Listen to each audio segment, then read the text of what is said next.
மாடி தோட்டத்தில் dragon fruit நிறைய பழுத்துருக்குது. இது இட்ஸ் ரைப்.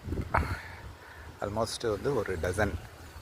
எப்படின்னாக்கா இங்கே வெளியில் 1 2 3 4 5 6 7 8 9 10 11 12